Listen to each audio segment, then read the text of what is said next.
না না কাঁদে না। কিরে দীপু, তুই তোর ছেলেকে দুধ খাওয়াচ্ছিস, তোর বউ কি কাজে যায় রে? জানি না রে মন্টু, কিন্তু সংসারে এত অভাব কি করবো বল। অভাব? তুই অনলাইনে একটা মানি প্ল্যান্ট অর্ডার দিয়েছে, দেখবি তোর সংসারের কোনো অভাব থাকবে না। কিন্তু তুই বউকে বাইরে যেতে দিস না, নষ্ট হয়ে যাবে। মানি প্ল্যান্ট মানে টাকার গাছ? হ্যাঁ, ওই গাছে জল দিলেই পাতা যত টাকা তত পাবি। তাই? হ্যাঁ। তাহলে আমি এক্ষুনি অনলাইনে অর্ডার করে দিচ্ছি এই মানি প্ল্যান্ট অর্ডার। অর্ডার।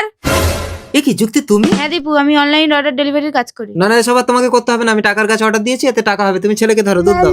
ছাড় বাবা, ছিঁড়ে যাবে। বুদ্ধু, এটা মানি প্ল্যান, এতে টাকা হয় না। আমার আরো অর্ডার আছে, 15 মিনিটে সাপ্লাই দিতে হবে। আমি যাই, ছেলেকে রাস্তায় দুধ দিয়ে দেবো। যুক্তি তোর বউ নষ্ট হয়ে গেছে, তোর কথা আর শুনবে না। তুই এক কাজ কর, অনলাইনে নতুন একটা বউ অর্ডার দে। ঠিক বলেছিস। আজকে দেখবো শয়তানকে হারিয়ে কে কে আল্লাহকে ভালোবাসে। যারা আল্লাহকে ভালোবাসুন তারা ভিডিওতে একটা লাইক করে চ্যানেলটাকে সাবস্ক্রাইব করে দিন। আর শয়তানকে ভালোবাসলে লাইক সাবস্ক্রাইব করে দরকার নেই, আর কমেন্টে আল্লাহ আকবার লেগে যা। তাই করি।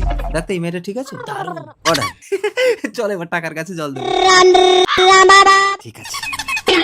কিরে মন্টু, জল দিলাম তো, কই গাছে টাকা হলো না তো? হবে, তুই একটু বাইরে যা, আমি ঠাকুরকে ডাকি। আচ্ছা ডাক। এবার এই নকল টাকাগুলো পাতায় আটকে দিয়ে দীপুকে বুদ্ধু বানাবো। দীপু দেখবি এই গাছে কত টাকা হয়েছে। এত টাকা, আমি তো বড় লোক হয়ে যাবো। অর্ডার। যদি দেখো কত টাকা, আমি বড় লোক হয়ে গেছি। তুমি তো তোমার কাজ ছাড়বে না, তাই তোমাকেও আর লাগবে না, তোমার ইনকামও আমার লাগবে না। আমি আমার অর্ডারের নতুন বউকে নিয়ে সংসার করব।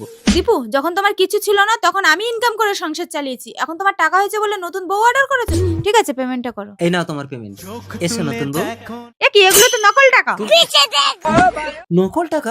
High Montu, order cancel. নতুন বউ চলো। যুক্তি যেও না। যে প্রয়োজন ছাড়া মানুষকে চেনে না, তার সাথে সম্পর্ক না রাখাই ভালো।